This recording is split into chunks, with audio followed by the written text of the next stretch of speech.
Okay, so let's go and let's do one more picture. Let's do an indoor picture. I edit all of my pictures roughly the same way, using the same 2 or 3 filters, so even if it's not a direct picture of my face, people can tell immediately that it is my Instagram or my feed.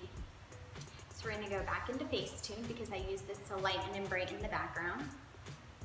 And perfect, we're going to use this picture right here. I'm going to hit retouch. And let's start with whiten and let's start brightening that background around me. So you can see I'm just using my finger and I'm coloring by the blinds, by my hair, down by the bed, getting my bedding. Now up by the bathroom door and the ceiling.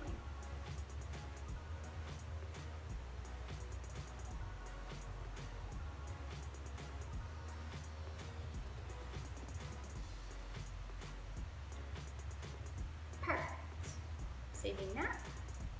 Now I just want to kill any warmth that there is in the background because again, I want the focus to be me and I want me jumping out of the picture. So I'm going to hit black and white.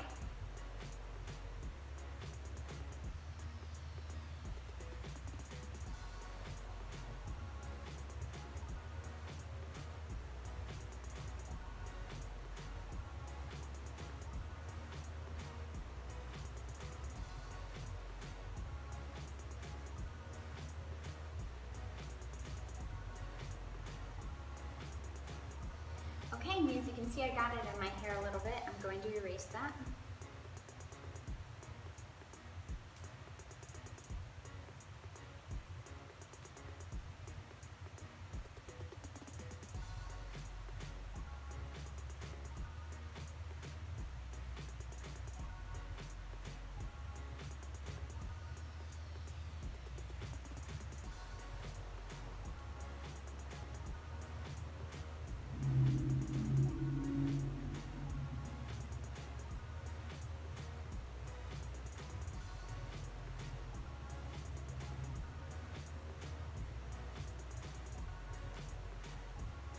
Perfect, doesn't look like I missed anything. Saving it. Now if you look at my eyes are a little bit red. I started the new lash serum and so it really made my eyes pretty bloodshot from the lash serum. So I'm gonna go in and whiten and brighten those up. And you can toggle, turn the volume up or down right here.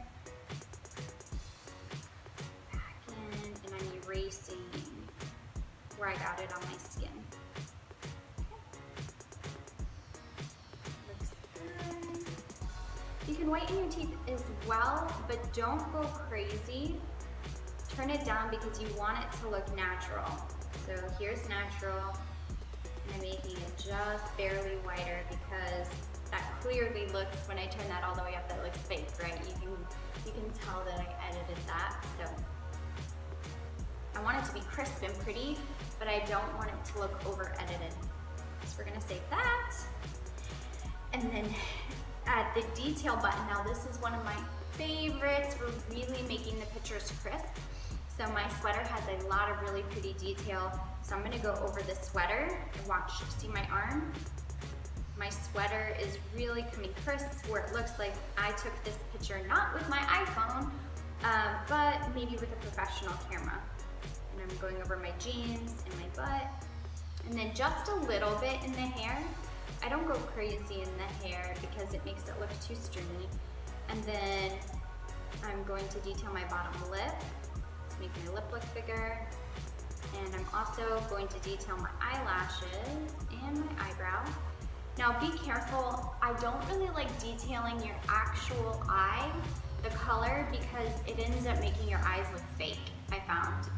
So I leave that alone. I'll whiten my eye, but I don't put detail over it. I'll just detail my eyelashes to make it stand out more, and my eyebrows, and then my lip. And that looks perfect, not over detailed. My sweater is jumping out at us. I'm going to save that. Let me show you a really fun trick. This is mainly for our blondes, but blondes, you know, we go through cycles where when we first get our hair dyed, it's like the most perfect color, the most perfect ashy, and then the closer we get to needing to dye our hair, the more brassy we get, right? And so instead of waiting, you know, only being picture perfect for 2 to 3 weeks after your color, you can manipulate your hair color. So I'm gonna use black and white, and don't be scared, but I am going to black and white my hair to kill the warmth. Some of the warmth anyways. Now watch, I'm gonna turn that toggle way down. Let's zoom out. Okay, and then I'm putting in the cool. Then you can go in with the eraser because I clearly got some on my face and on my neck, on my shoulder. Erasing all of that. And off my eyebrow. Okay, zooming back out, taking a look. So now you can see I made my hair cooler and it looks like maybe I had fresh dyed hair with a fresh toner. I'm gonna turn that down even more. So again, that's natural. That's cooling it a little bit. Just because I'm spray tanned and I'm already pretty warm, I actually don't mind the yellow in my hair, so I'm gonna leave that alone. But there are some pictures that I do go in and I will, like when it's really, really yellow, I'll go in and alter my hair color a little bit, making it a bit cooler. Brunettes, you could do the same thing if you want a cooler brown. So I'm gonna leave that as is. Let's see, one last tool. I'm gonna use the smoothing tool. Because I'm in the fitness industry, that's the type of business that I run, I like to be as natural as possible when it comes to my actual body shape and what I have going on, where I don't shy away from showing if I have dimples or stretch marks or anything like that, just because I want to be more relatable to my personal clients and my customers. So I don't always use the smoothing tool, and ladies, I am teaching you this, but I do see people who over smooth their face, where like they're so blurred out, do they even have a nose? Naturally, we do have sunspots, we have creases underneath our eyes, we're all of a certain age, we're starting to get little tiny wrinkles on our forehead, and that's okay. It actually looks better when you have some definition in your face than being completely blurred out, and we can all tell you went crazy with the smoothing tool. So I'm gonna show you the smoothing tool, but use it wisely, okay? So mainly, let's look at my legs. I have sunspots. I don't really, thank goodness, I've got all the dimples off of the back of my legs. For the most part, I think I have like one stubborn one that will not go away, but for the most part, they're smooth. But if I wanted to get rid of some of the sunspots that I have, I can go in and smooth that out. See? Now airbrush. And now look at my shoulder. I have freckles on my shoulder. I can smooth those out, and it just softens everything. And then I never use it full-fledged. I always turn it down a little, because now look, this looks more natural. So yes, I smooth some of the more harsher things out, but you still see some of my freckles, so this doesn't look super edited. So we can save that. And so my face is all natural. I spray tanned, I have really good lighting, that's why it's not catching any dark circles, and I do have foundation on that are covering my freckles, but let me show you how you can smooth your face. I'm gonna over smooth my face first, so you can see. So like some people got crazy and they wanna get everything out, so I'm smoothing my chin, and now I'm smoothing the cheeks and my underarms, and they'll go absolutely nuts trying to smooth that natural crease where your eyeball sits. I've seen them.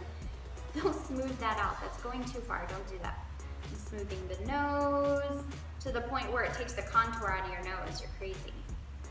And then I don't really have a forehead in this picture, or I would smooth my forehead. I'm smoothing the lip to get rid of any discoloration. Okay, now let me zoom out. My face doesn't match my body. So it looks like one or two things are happening. I went too off with my foundation doesn't fit, or I went crazy with the smoothing tool. And this smoothing tool is very mild compared to other ones that I've seen. So see, that's natural, I turned it off, that's smoothed. It softens everything up. I'm gonna take that off just because I'm not afraid of my face and to put it out there, and I want my pictures to be more crisp. If anything, if I was gonna smooth anything, it would probably be that lighting on my nose right here. It's a bit harsh, I would soften that a little bit, but other than that, I'd leave it alone.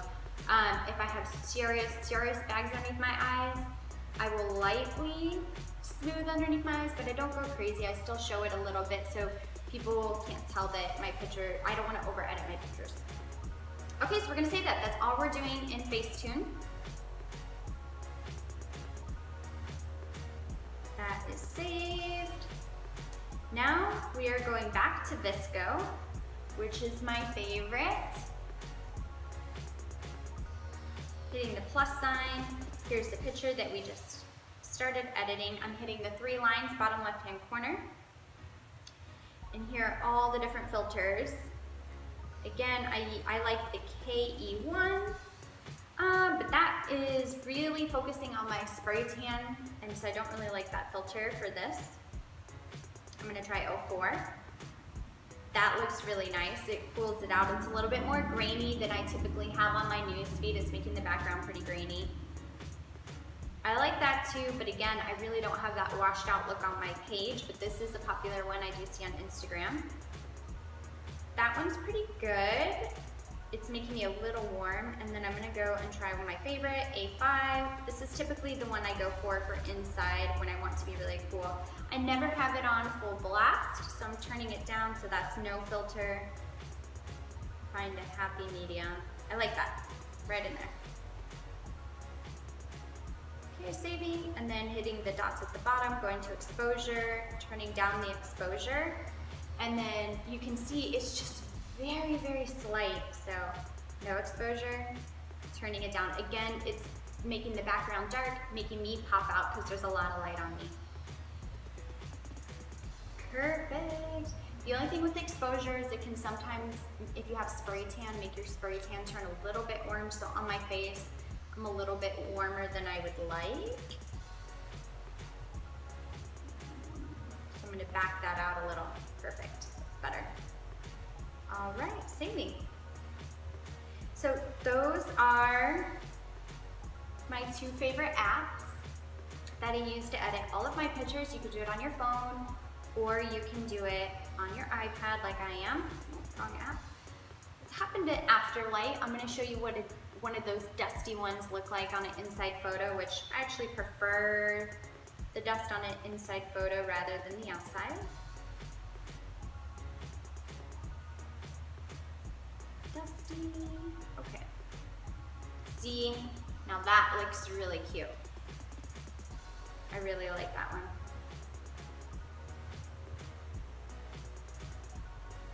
Let me know in the comments which one is your favorite. That one looks good too. I don't like that one. That's too hard. Let's try turning that down. So this looks like a picture my husband would keep in his wallet, folded in half and taking it out to show someone with that crease down the middle. That's cute. Actually, I like the first one. That one was my favorite, or none. Turn that down just a little. Okay, we're gonna save this then.